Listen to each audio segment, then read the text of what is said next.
Speech off. Hi guys, welcome back to my channel. So I'm here to do the last video for, I guess, 2025 stats. These are the books I did not like in 2025. Honestly, this was my year of DNFs.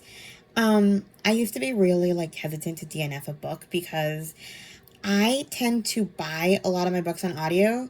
So I feel like if I can't return them, I need to at least read them once, even if I hate them.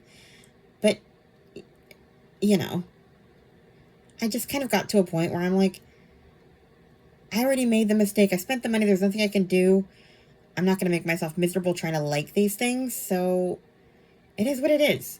Thankfully, there's not a ton that I buy that I DNF. But yeah, this year there was a lot just because I don't always read the books I buy right away. I have the compulsion to buy them because I think I'm going to love them. Then I buy them, and then once I have them, I no longer feel inclined to read them. I mean, it's just like anyone else with, a book buying habit where you buy stuff from the bookstore. The only difference is that on Audible and Libro FM, you only have a certain amount of time to return them. And with Audible, I tend to spend money and not just credits because sometimes the book is cheap and I think I'll like it. So I can't return it if it's a money thing. If it's a credit thing, I can get my credit back. With Audible, you can only return a certain amount of books. I'm not sure how many. Honestly, I need to go through my Audible because every year I try to purge because after a year you can't return the ones with credits. So I try to return the ones I don't want, like that I didn't like or whatever, to get new things. So I need to go through that. But Libro FM, if I don't like a book, I think there's a limit for them too. I think it was 6 months or something. But you send them a message and they'll give you your credit back and take the book back. Anyway. Point is to say that I've just resigned myself to DNFing. So I have a lot of books that I didn't necessarily love, but it's more that I didn't love certain things about them. If I downright hated the book, most of the time I returned it, or I just DNF'd it. So yeah, let's just get into this. I'm talking too much. So the first one we have is Positively Penelope by Pepper Basham. I gave this one 3 stars. This is the second one in I forgot what the series is called, but it's Authentically Izzy, Positively Penelope, and Authentically Luke Skimar series. There you go. I loved Izzy and Luke, but Penelope is so annoying. I don't do well with eternal optimists.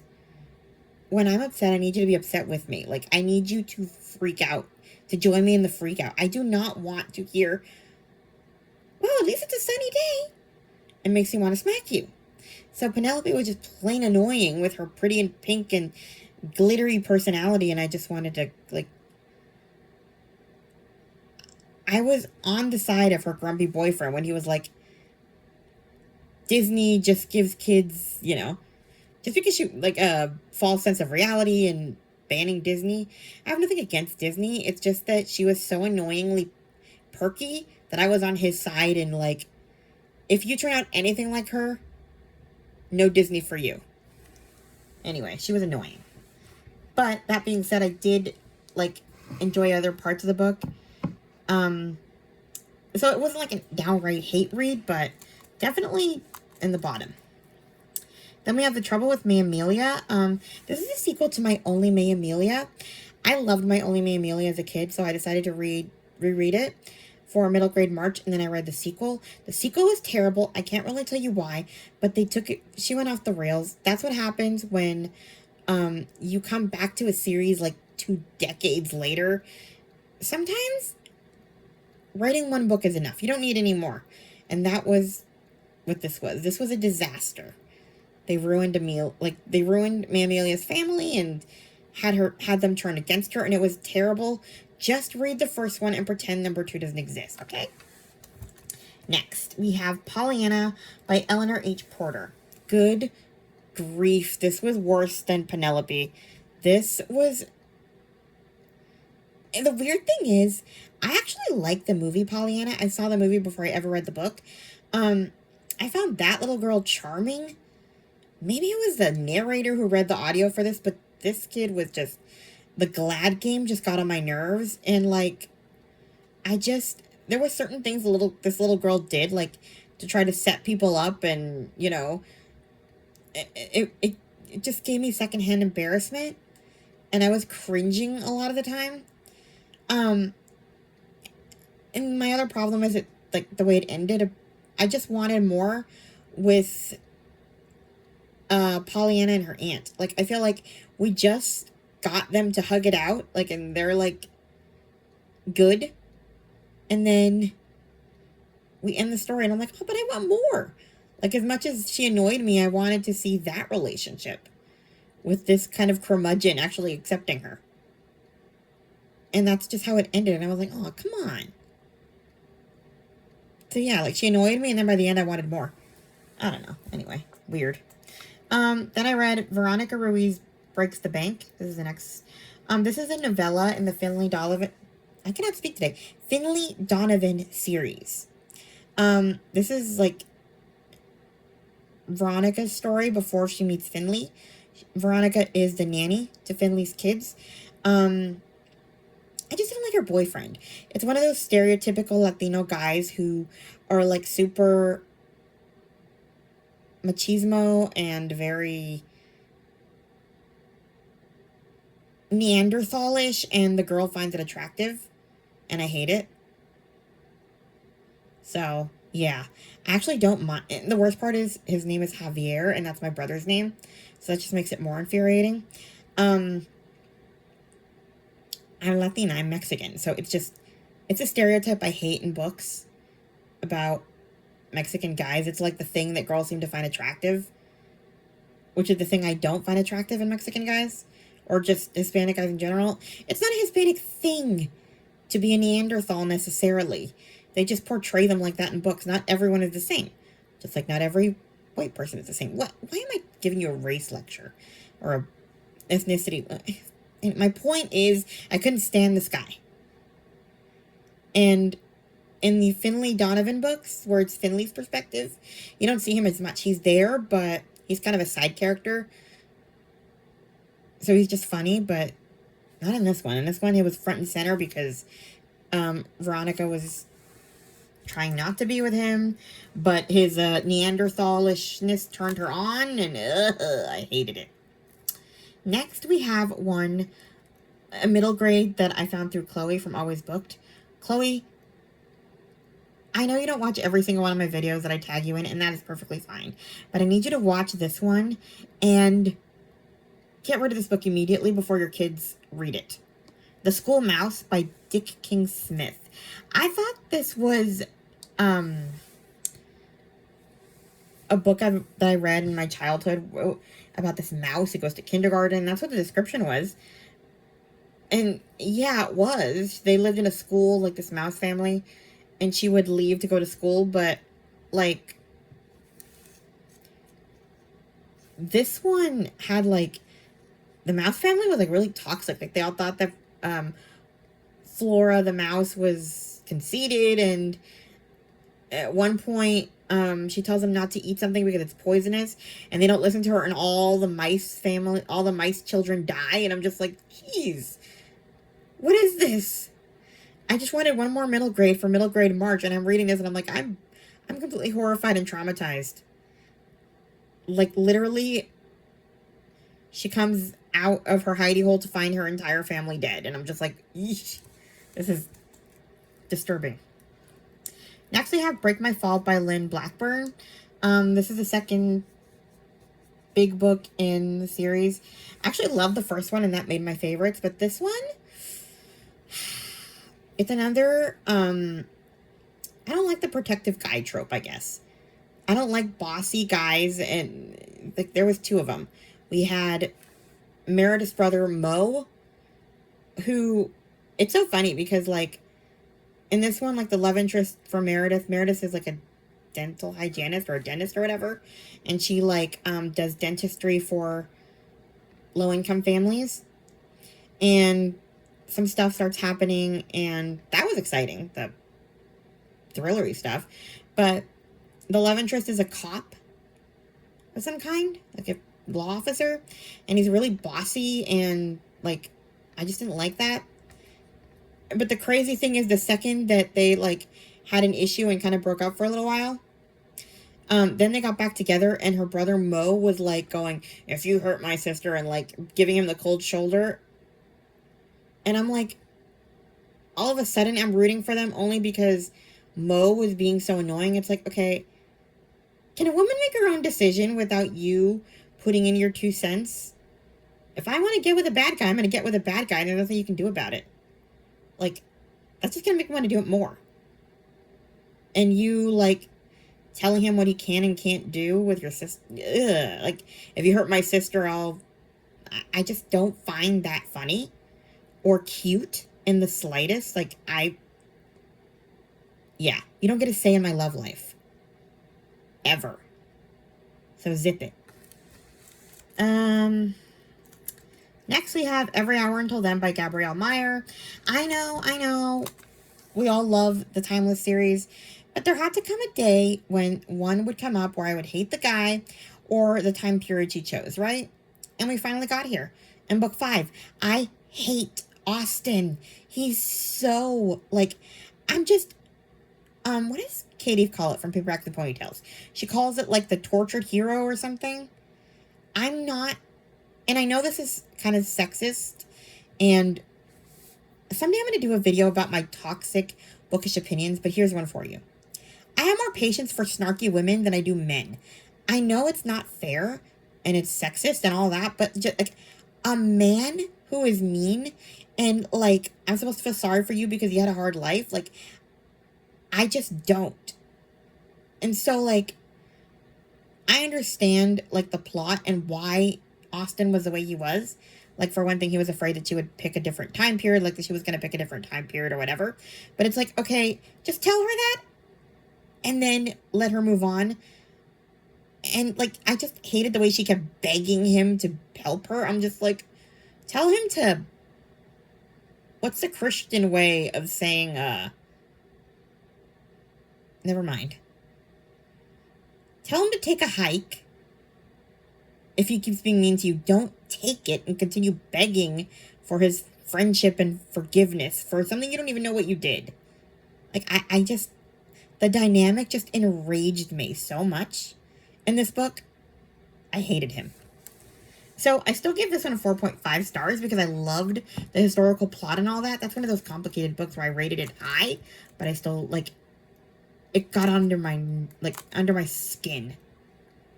So yeah. And next, we have another complicated series. The If I Run series by Terry Blackstock. I've heard about this one from everybody. Chantel. Everybody talks about this series as, like, the best Christian fiction thrillers in the world. And I went into it with pretty high hopes. So maybe that was part of the problem. I liked it. I'm not saying that I didn't like it. So it's not, I don't even know if it should be put in my least favorites of the year, but it's there just because it was kind of one of my biggest disappointments. It wasn't that good. Like, it was fine. But I gave them all, like, middle of the road, like 4 stars, whatever. Like, it wasn't memorable. And the thing that I remember the most is being annoyed with this woman. She's, like, avoiding a crime ring and a bunch of people trying to kill her. And yet she keeps nosing around other people's business and trying to solve their problems. And I'm just like, can you just focus on yourself? Like, I know that she helped save a lot of people, including a kid, from horrific abuse. But at the same time, it's like, can you just worry about your own? Well, like, have a little self-preservation. I kept getting annoyed every time that she, like, started nosing around in something that had nothing to do with her, even if she was right. That's not the point. The point is, stay low. Don't get involved in people's business. So she just annoyed me. So, like, I did want to know how it ended. Like, I enjoyed it enough to read the whole trilogy. But it's not, like, the best thriller of all time I ever read either. So, yeah, I'm not saying I hated it, but I didn't love it either. Then we have The Guncle by Stephen Rowley. This is another one that a lot of people love.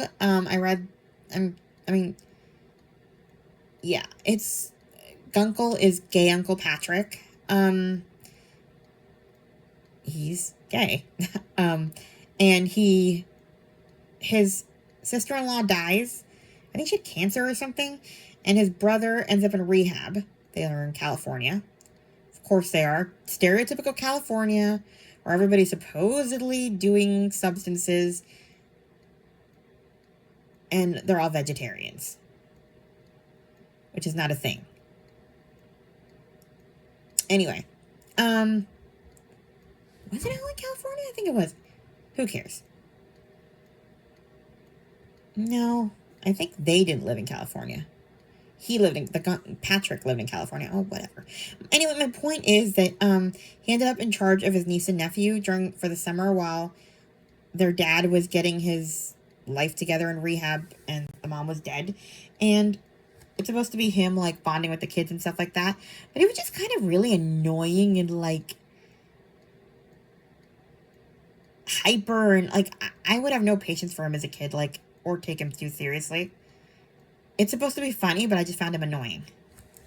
So, and this is a really popular book, but I just didn't like it. Then we have To Be a Mother by Emma Robinson. This is the only one that I can say that I read through the end. No, actually, every hour until then I hate read. Kind of. But I still like the plot. But I finished that one because I have to, because it's a series and I want to read the next one. So you kind of have to.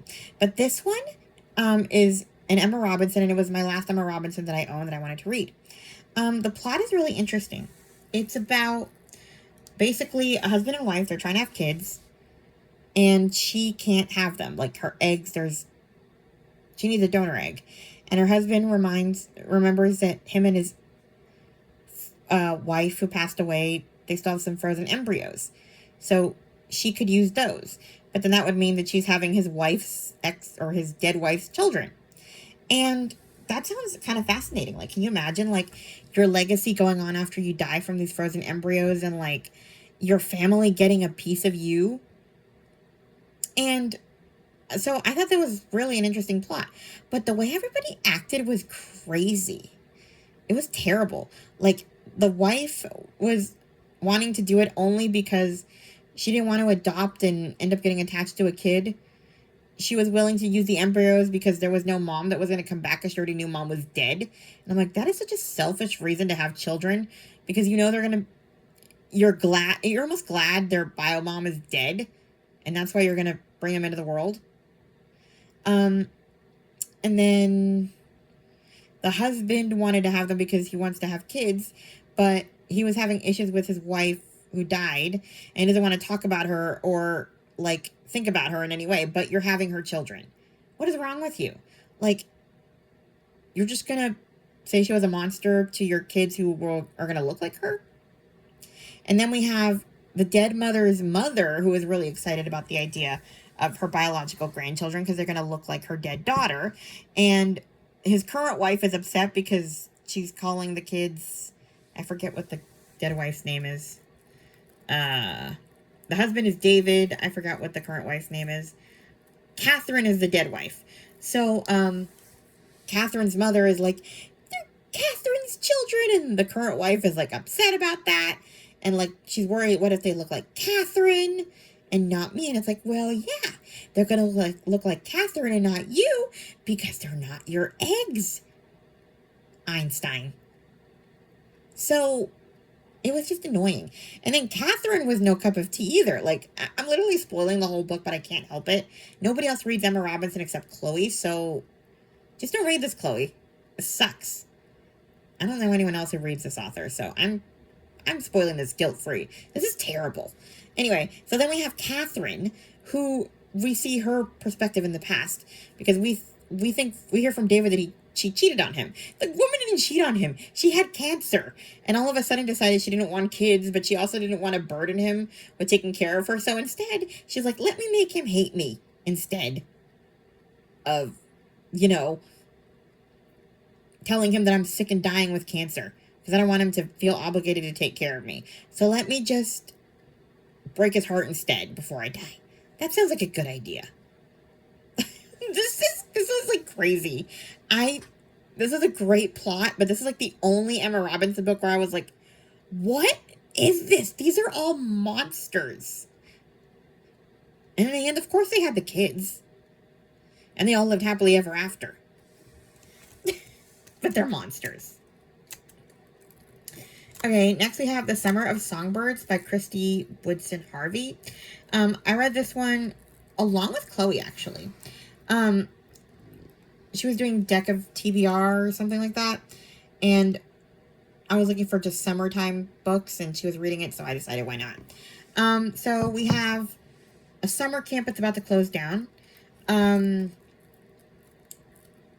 Holly Springs. June is the owner, and she's in danger of losing the place. And there are 3 girls who are trying to save it. Her niece, Daphne. She met her best friends, Lanier and Mary Stewart, at the camp during the summer when she was having issues at home.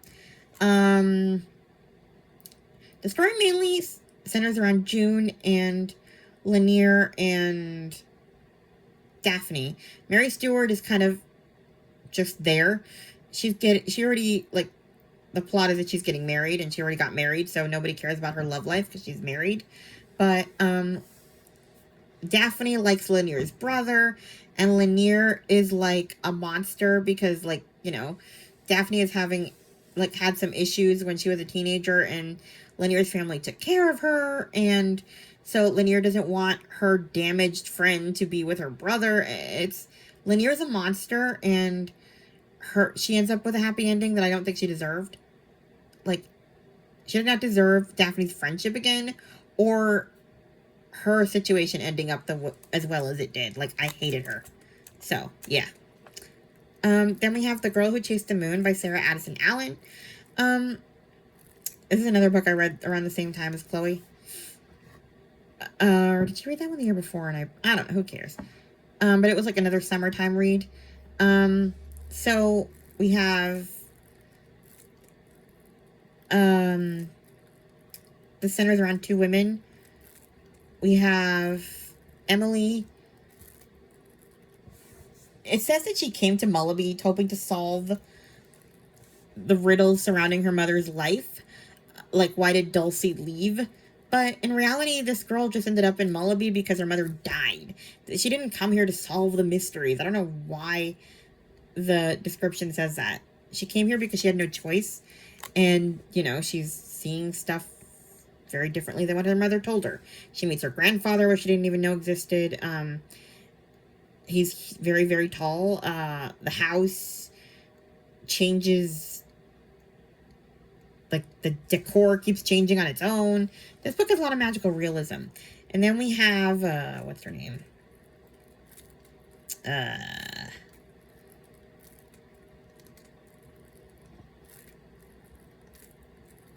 neighbor, Julia. She bakes cakes that are magical, I guess.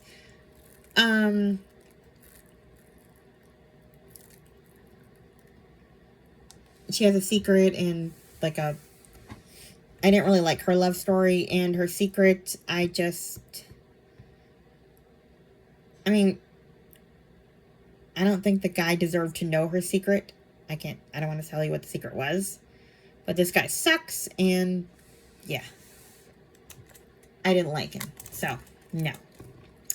Then we have Where the Lost Wander by Amy Harmon. This is another one that I thought was going to be really good. I read this for, like, the Prairie Trail readathon or something like that.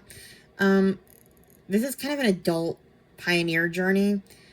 And, okay, I don't expect every pioneer book to be Little House on the Prairie, but I also would appreciate some happiness in a pioneer book and not death after death after death and misery after misery after misery, which this is what this book was. I felt like I was reading the most depressing book of all time, but I also had to finish it. So, no thanks. And then we have The Fall of Marigolds by Susan Meissner. I like the 2011 story. She's kind of recovering from trauma of 9/11. But the 1911 story, the girl is on Ellis Island. She's kind of trapped there. Not trapped there, but she can't leave the island because of trauma from her boyfriend's death, and Shirtwaist Factory or something.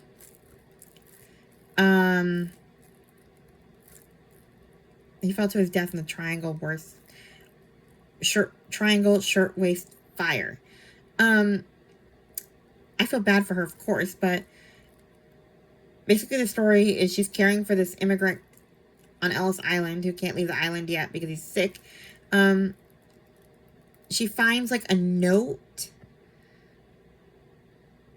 saying that his wife or girl didn't love him the way that he wanted her to love him, and it was just, should she tell him that his wife didn't love him or not? And I'm just like, yeah, why is this such a thing? Like, not your business. Just give him his private papers and keep it moving. I just didn't feel the problem. I didn't care. So, yeah. Then we have Where Angels Go by Debbie Maycomer. This is probably my least favorite out of the Angel series. And I know this isn't fair, really, but my main problem was a little kid who wanted a dog. It's like, your parents can barely feed you, and you're, like, harassing them to get you a dog when they can barely feed you. They keep telling you no, and you keep bringing dogs home. Like, I don't find it cute when people say no dogs, and then somebody else just runs over that boundary, brings a dog home, and then you're cruel if you, like, I always say, like, if that ever happened to me, I would take the dog back. And everybody's like, that's so mean, the poor dog, you know? And I'm like, but I said no. Like, no doesn't mean maybe if the dog is cute. If we can't afford to feed it, no. I mean, I would say no regardless. We have dogs, but I don't take care of them, so not my decision, not my problem. They're not mine necessarily. They're my brother's, who has too many and couldn't house them all. And he keeps taking in strays, so we end up with them. But my dad feeds them and stuff, whatever. But if I have to be responsible for them, because you know that's what happens when you have kids and dogs. You say no, the kids just swear they're going to take care of them, and they don't. And then you end up doing it. Honestly, I'd probably just be like, bye, dog. You didn't hold up your end of the bargain, so adios, amigos. Yes, I'm a monster, okay? I'm aware. But that plot in books and movies and just in general in life has always annoyed me. I don't like people who go back on their word no. And that one in particular makes me crazy. I'm feeling very ranty today. Anyway, this kid just annoyed me to no end, and I did not feel sorry for him one bit. Because I'm heartless and I'm a Grinch. And then we have this other woman who's, her family is like pushing her to find a man, and they're really annoying and like making bets on how long she's gonna stay single, and I hated them. So yeah. And the last book we have is The Sound of Sleigh Bells by Cindy Woodsmall. This is Apple Bridge number 1. I made the mistake of buying these during the Audible sale. They didn't sound good when I first saw them like years ago, but I read another duology that didn't sound too good and I loved it, so I decided, my compulsive buying decided, let's do this because I need to buy something from the sale, or life isn't worth living if you don't buy at least a few books when everything's on sale. So I bought all 4 books. I hated the first one. Not going to go into why, because that would spoil the book if you like that sort of thing. It's kind of a you got mail trope sort of thing, just more manipulative. But I hated it. So yeah, that is all the books that I disliked this year. I hope you enjoy my rants. My next video that I need to do is what I add to Goodreads in December. So yeah, please like, comment, and subscribe, and I'll talk to you guys in my next video. Bye. Stop recording video.